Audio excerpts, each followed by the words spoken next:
हर्ष चौबे कहीं बैठे हो तो हाथ हिलाइएगा। हर्ष जी चौबे कहीं बैठे हो तो दोनों आती हैं, दोनों हाथ हिला दे एक बार। हर हर महादेव। पता है चंदेरी राजा शिशुपाल की नगरी अशोकनगर। मेरी उम्र 22 साल है गुरुजी। मैं अपनी पढ़ाई के साथ ही मैं अपना बिजनेस भी करता था। बाबा की कृपा से सब कुछ जिंदगी में मस्त चल रहा था। 4 दुकानें थी। हर रोज की तरह मैं घर पर रात में दुकान से आया और भोजन करके सो गया। उसी रात में 3 बजे मुझे लगा कि जैसे मेरे सर पर कुछ बैठा है। मैंने अपने हाथ से आंख बंद में ही उसको हटाया। मेरे सीधे हाथ की बीच वाली उंगली में बहुत तेज दर्द झंझनाहट हुई। मैं तुरंत उठकर पास में सो रहे बड़े भैया को उठाया और बोला कि मुझे किसी ने काट लिया। भैया ने जब टार्च से देखा तो बोले कि सांप है और बहुत बड़ा सर्प है।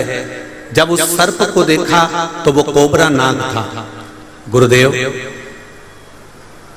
क्या वर्णन करें, उंगली में से 2 दांत नाग के गड़ चुके थे। रक्त निकलना चालू हो गया, खून आ रहा था। सांप 4 फीट लंबा किंग कोबरा था। मुझे 3:40 पर चंदेरी के अस्पताल में एडमिट किया गया और स्नेक बाइट के इंजेक्शन और बोतल लगना प्रारंभ हुई। ठीक आधे घंटे के बाद मेरी आंख बंद हो गई। इस बच्चे का फोटो देखिए जिसको कोबरा नाग ने डसा था, वो भी सामने खड़ा हुआ है, फोटो भी लगाया गया। मेरे परिवार वाले मुझे केयर से ललितपुर के उत्तर प्रदेश में ले जाने लगे और ललितपुर ले जाने लगे। रास्ते में 2 जगह पर मुझे विश्राम देते हुए शरीर में दर्द अधिक होने लगा, उल्टियां प्रारंभ होने लगी, आंखें बंद होने लगी। 11:30 पर ललितपुर पहुंचे। डॉक्टरों ने जांच इंजेक्शन बताया और कहा कि यहां से आप झांसी ले जाएं, ये बच्चे की अंतिम सांसें चल रही है। झांसी मेडिकल अस्पताल में लेकर गए तो वहां पर कह दिया अब इसमें कुछ बच नहीं रहा, इसको ग्वालियर ले जाओ। तभी मेरे घर के लोगों ने हाथ जोड़ के निवेदन करा कि आप महादेव के भरोसे पर आप इसी हॉस्पिटल में भर्ती कर लो। उसको उसी हॉस्पिटल में रखा। जवाबदारी मेरे माता पिता ने ली और मेरे माँ ने मोबाइल चालू कर शिव महापुराण की कथा और श्री शिवाय नमस्तुभ्यम का जाप मेरे मोबाइल पर मेरे पास लगा दिया। गुरुदेव मुझे आईसीयू में भर्ती करा गया। बाबा की कृपा किसको कहते हैं गुरुजी? केवल शिव पुराण, ओम नमः शिवाय, श्री शिवाय नमस्तुभ्यम, केवल यही मेरे साथ था और मैं अंतिम घड़ी गिन रहा था। मेरे बाबा ने मुझे बचा लिया। ये शिव है। बैठो बेटा। हर हर महादेव। बैठ जाइए। गुरुदेव मेरे सर पर काल था पर मेरे महाकाल ने बचाया। तब से मैंने सोच लिया बाकी की जिंदगी मेरी महादेव की है और उसके लिए समर्पित रहूं। बेटे ने अपना फोटो भी डाला है, देखिए। शिव कृपा किसको कहते हैं? तेरी कृपा बिना न हिले एक भी लेते हैं श्वास, तेरी कृपा से तनो तनो। एक कैंसर वाली माता ने अपना पत्र लिखा, देखिए।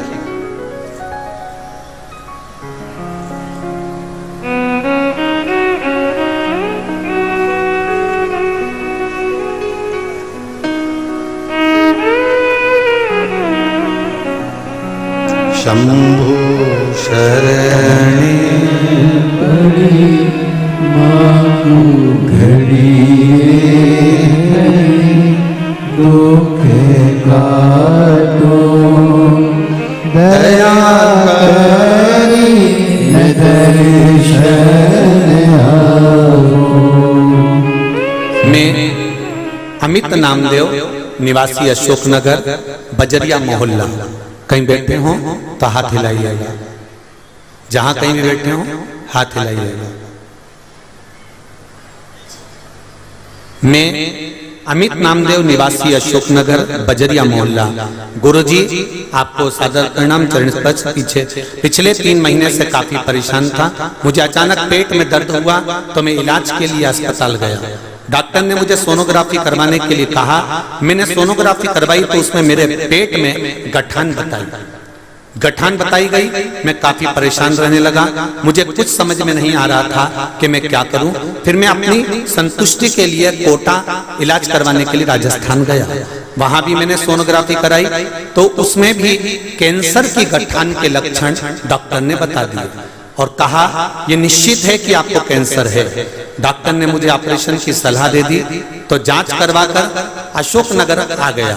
फिर 1-2 दिन बाद मैं फिर सरकारी अस्पताल में गया कि डॉक्टर साहब एक बार अच्छे से देखिए। डॉक्टर ने देखा और कहा आपके पेट में 2 या 3 गठान हैं और ये निश्चित है वो कैंसर की हैं। फिर मैं आपके बताए मार्ग पर चलने लगा। एक बेलपत्री चढ़ाना और शहद लगाकर बाबा को अर्पण करना प्रारंभ करा। 1 लोटा जल और 1 बेलपत्री बाबा पर चढ़ाता, उसको उठाकर लाता। बेलपत्री को बाबा से कहता बाबा मेरी इस पत्ती को औषधि कर दो, मुझे कैंसर बताया है, पेट में गांठें हैं। सारी सोनोग्राफी आई है। औषधि समझकर मंदिर में शंकर भगवान के गले लगकर उस बेलपत्री को खाने लगा, पानी का आचमन करने लगा। 8 दिन बाद मैंने विचार करा कि सियोर वाला महाराज कहता है कि खाने के बाद जांच जरूर कराना। मैं 8 दिन बाद परीक्षा करने के लिए जांच कराने हॉस्पिटल चले गया। गुरुदेव, जिन डॉक्टर ने मेरे पेट में कैंसर की गठान बताई थी वही डॉक्टर अगली सोनोग्राफी करवा कर देखते हैं और मालूम पड़ता है कि एक भी गठान पेट में नहीं है और मेरा कैंसर समाप्त हो गया। एक भी गठान पेट में नहीं है। डॉक्टर ने पेट दबा कर देखा, सोनोग्राफी वाले से डबल से सोनोग्राफी करवाई तो भी सोनोग्राफी में गांठ नहीं आई। गुरुदेव, मेरे बाबा ने मुझे बचा लिया। शंभू है ये ऐसा, हर समस्या का हल 1 लोटा जल। शिव की भक्ति कर,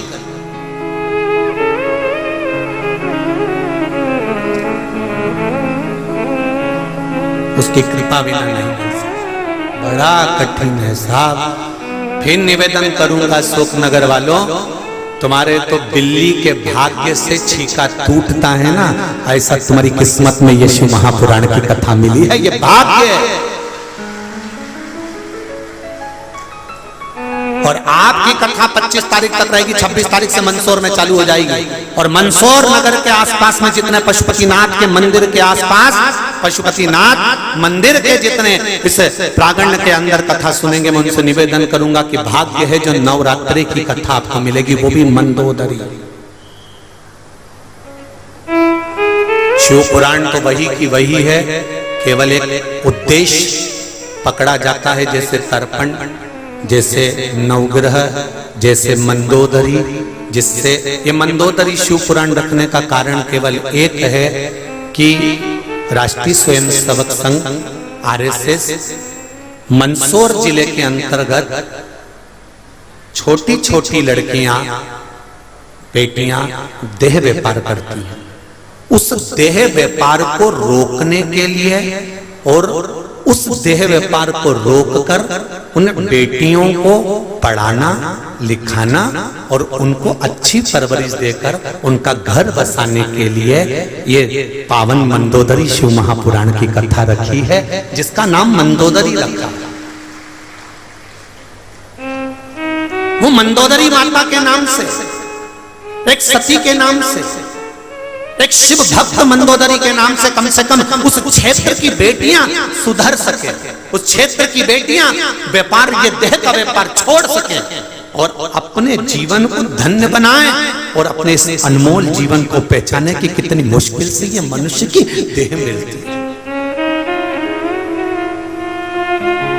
मेरा निवेदन है, जितने श्रोता भाई बहन कथा सुन रहे हैं, मंदोदरी शिव महापुराण की कथा को जरूर सुनना कि मंदोदरी के जीवन में कितने पड़ाव पड़े, कितना दुख आया, कितना कष्ट आया, कैसी जिंदगी जी, और उस कथा के माध्यम से उन बेटियों को वापस अपने घर लेकर आना, उन बेटियों को सत्मार्ग बताना।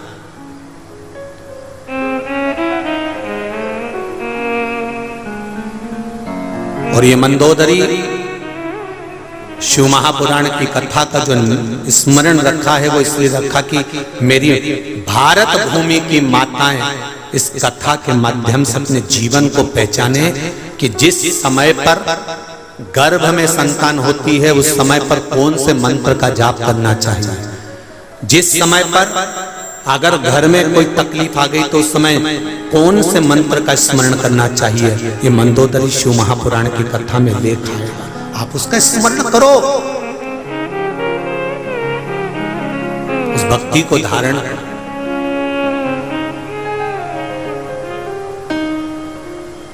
अपनी जिंदगी मस्त होकर अलमास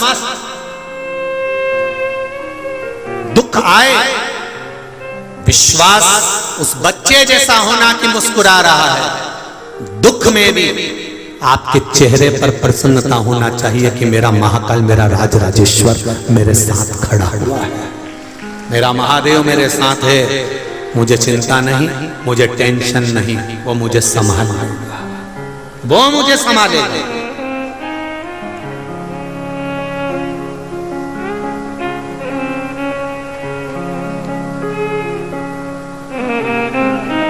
इस संपूर्ण ब्रह्मांड के जितने लोग, जितने इस भारत की भूमि से, अशोकनगर से, मंडी प्रांगण से कथा सुन रहे हैं, उनसे एक बात दिल से कहना चाहूंगा, आप शिव का द्वार मत छोड़ना। अगर शिव का द्वार नहीं छोड़ोगे तो दुख तुम्हारे द्वार पर कभी नहीं आ सकता, ये निश्चित है। आप मत छोड़ो। बरसाती मेंढक मत बनना रे, बरसात आती है तो मेंढक बहुत सारे इकट्ठे हो जाते हैं, टर करते हैं। कई लोगों की आदत होती है, सावन का महीना आया तो मंदिर में भीड़, शिवरात्रि आई तो मंदिर में भीड़। हमें बरसाती मेंढक नहीं बनना कि सिर पे त्रिपुंड लगा लिया, गले में रुद्राक्ष की माला पहन ली, चोला बदल लिया, कपड़े बदल लिए और कपड़े बदलकर साधु संत बनकर, सन्यासी बनकर, तपस्वी बनकर छल करने के लिए, निंदा करने के लिए, बुराई करने के लिए, चुगली करने के लिए, अपशब्द करने के लिए, लोगों को घाटा पहुंचाने के लिए, लोगों के पांव खींचने के लिए बैठ गए। ये नहीं बनना हमको, हमें बरसाती मेंढक नहीं बनना। भगवान की कथा कहती है शिव को पाने के लिए कपड़े बदलने की जरूरत नहीं पड़ती, शंकर को पाने के लिए कलेजा बदला जाता है और शिव सामने आ जाता है। मन बदलिए, मन को चेंज करिए, चित्त चेंज करिए। कहीं मत जाओ एक लोटा जल लेकर शिव के द्वार। हम कभी नहीं कहते आपसे कि आप सीओर कुबेरेश्वर धाम आओ, बोला कभी? आप पुरानी कथाएं उठाकर देखना, जितनी कथा उठा सकते उठाकर देखना। हम नहीं कहते कि आप कुबेरेश्वर धाम आओ, हम नहीं कहते कि हमारे यहाँ पधारो। हम तो ये कहते हैं जब बाबा तुम्हारे मन की मुराद पूर्ण कर दे और तुम्हारी झोलियां खुशियों से भर दे, तब एक बार कुबेरेश्वर धाम भले आ जाना, पर उसकी कृपा के अनुसार, उसकी कृपा दया।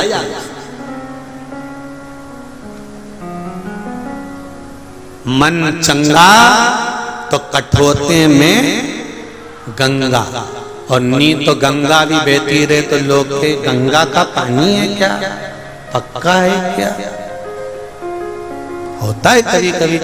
एक माँ ने अपने बच्चों से कहा, देख 16 सरात चल रही है रे छोरा, ए छोरा। हाँ माँ 16 सरात चल रही है बेटा। हाँ माँ, एक काम करना बेटा, पिताजी का अस्थियां रखी हुई हैं, उनको गंगा जी छोड़िया बेटा। तेरे पिताजी का मन था कि मेरी अस्थियों को गंगा जी में छोड़ना।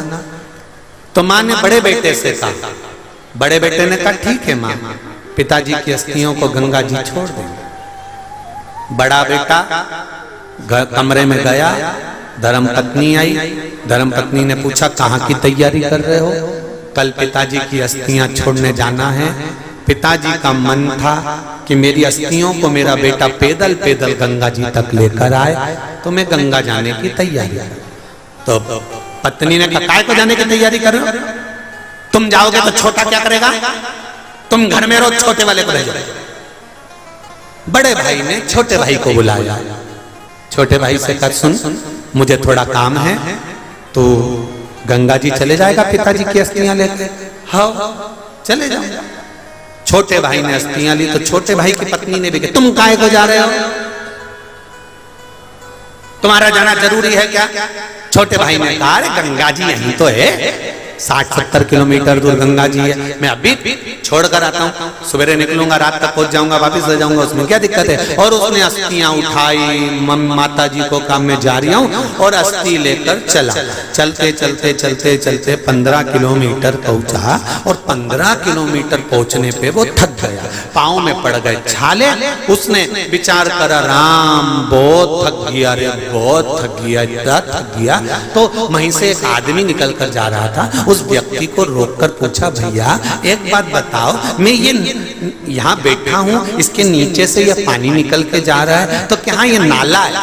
अच्छा, तो ये पानी कहाँ जा रहा है? तो कहा ये गंगा जी में आगे जाके मिल जाता है। उसने सोचा भगवान ने बड़ी कृपा करी, जब ये पानी गंगा जी में जा रही है तो अस्थियां ही छोड़। उन्हें पिताजी की अस्थियों को वहीं छोड़ दिया, पिताजी की अस्थियों को छोड़कर, और बेटा वापस घर आ गया। माँ ने पूछा बेटा पिताजी की अस्थियों को छोड़िया? हाँ माँ छोड़िया। रात को पिताजी माँ के स्वप्न में आए और कहा, सुबह माँ को क्रोध आ गया, बेटे को बुलाए इधर आ, पिताजी की अस्थियों को कहां छोड़कर आया? क्यों मां, हुआ क्या? तेरे पिताजी मेरे सपने में आके बोले कि छोरा मेरी अस्थियों को नल्ले में पटक कर आ गया 20 किलोमीटर दूर, वहां से 40 किलोमीटर गंगा बची थी। इतने में लड़के को आ गया गुस्सा, और गुस्से में आकर बोला माँ ये पिताजी की आदत कभी नहीं छूटेगी, 40 किलोमीटर उधर जाने की अपेक्षा 20 किलोमीटर इधर काहे को आ गए? अगर जाना ही था तो उधर 40 किलोमीटर आगे चले जाते, यहाँ 20 किलोमीटर आके सपने में बोलना जरूरी था। माँ जाते नहीं बना कि वहां चले जाऊं 40 किलोमीटर। माँ ने माथा ठोका, बेटा तू उसको नल्ले में क्यों पटक के आया है? अब तो पटक भैया, संसार सागर है, कोई नहीं किसी का बस। जब तक श्वास चल रही है, जब तक आप हो, तब तक आपके सम्मुख में सब है, और जिस दिन श्वास चलना बंद हो गई उस दिन कुछ नहीं बचेगा। ये संसार मिथ्या, संसार।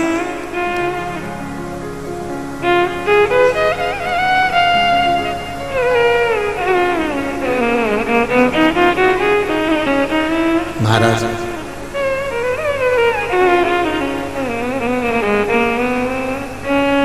कर ले प्रभु से प्यार फिर पछताएगा, झूठा है संसार धोखा खाएगा, धोखा खाएगा तू, धोखा खाएगा, झूठा है संसार धोखा खाएगा। बड़ा मुश्किल है, बड़ा मुश्किल। महाराज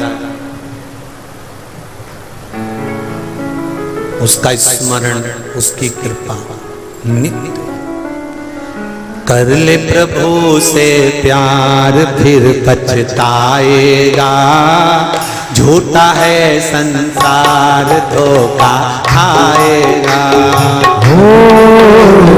कर ले प्रभु से प्यार, सुन लो अशोक नगर वालों, बड़े आनंद से। झूठा है संसार धोखा खाएगा, कर ले प्रभु से प्यार फिर पछताएगा, झूठा है संसार धोखा खाएगा।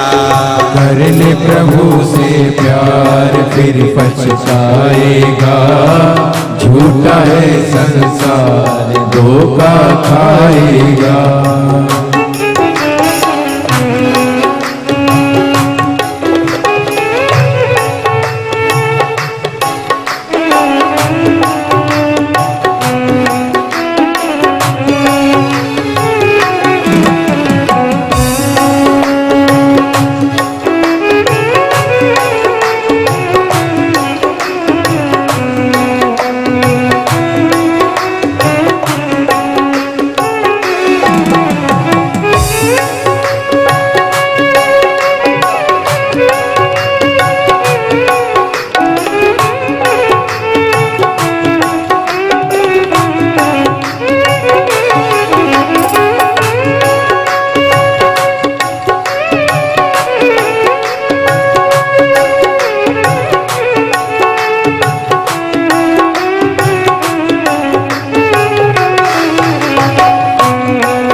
जितने धंधे सब झूठे हैं ये बंदे।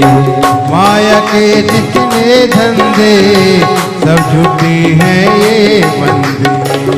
माया के जितने धंधे सब झूठे हैं ये बंदे। उनके तन उजले मन गंदे, उनके तन उजले मन गंदे, अखियों से बिल्कुल अंधे। उनके तन उजले मन गंदे, अखियों से बिल्कुल अंधे। नहीं आएगा झूठा है संसार, धोखा खाएगा। कर ले प्रभु से प्यार फिर पछताएगा। झूठा है संसार, धोखा खाएगा। कर ले प्रभु से प्यार फिर पछताएगा। झूठा है संसार, धोखा खाएगा। प्रभु से प्यार फिर पछताएगा। झूठा है संसार, धोखा खाएगा।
मात पिता ससुरारी मतलब की रिश्तेदारी।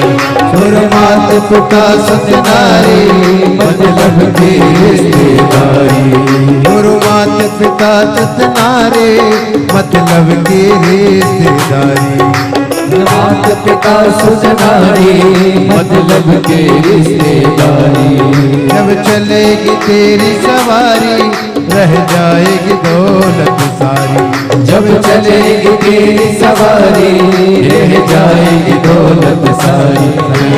जाएगा झूठा है संसार, धोखा खाएगा। कर ले प्रभु से प्यार फिर पछताएगा। झूठा है संसार, धोखा खाएगा।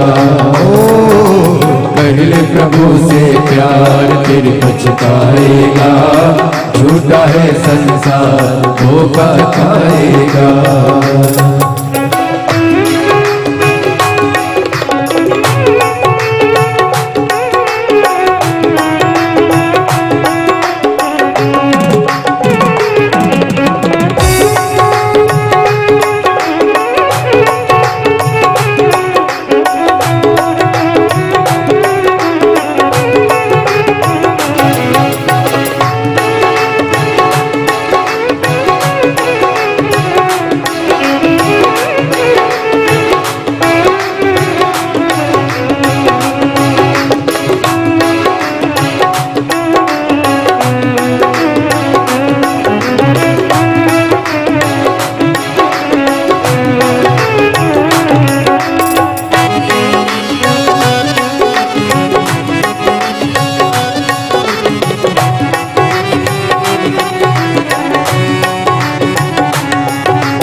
गुरु का कहना दिन चार यहाँ पर रहना। ये मान गुरु का कहना दिन चार यहाँ पर रहना। रे माने गुरु का कहना, गुरु का कहना, गुरु का कहना। रे मान गुरु का कहना दिन चार यहाँ पर रहना। मान गुरु का कहना दिन चार यहाँ पर रहना। दुख समझते सहना हरि हरि भजनों में रहना। सुख दुख सबको है सहना हरि हरि भजनों में रहना। अब ये आएगा धोखा है संसार, धोखा खाएगा। ओ कर ले प्रभु से प्यार फिर पछताएगा। झूठा है संसार धोखा खाएगा। कर ले प्रभु से प्यार फिर पछताएगा। झूठा है संसार धोखा खाएगा। अरे झूठा है संसार धोखा खाएगा। ओ झूठा है संसार धोखा खाएगा। ओ झूठा है संसार धोखा खाएगा। हाँ झूठा है संसार धोखा खाएगा। हाँ झूठा है संसार धोखा खाएगा। हर हर महादेव। अपने स्थान पर बैठकर भगवान शिव के मूल मंत्र का जाप करेंगे। शिव महापुराण के मूल मंत्र का स्मरण सब हृदय से बाबा से निवेदन करते हुए, बाबा से विनती करते हुए, भाव के साथ में, आनंद के साथ में करेंगे। श्री शिवाय नमस्तु। श्री शिवाय नमस्तु। श्री शिवाय नमस्तु। श्री शिवाय नमस्तु। श्री शिवाय नमस्तु। भोला सब दुख काटो।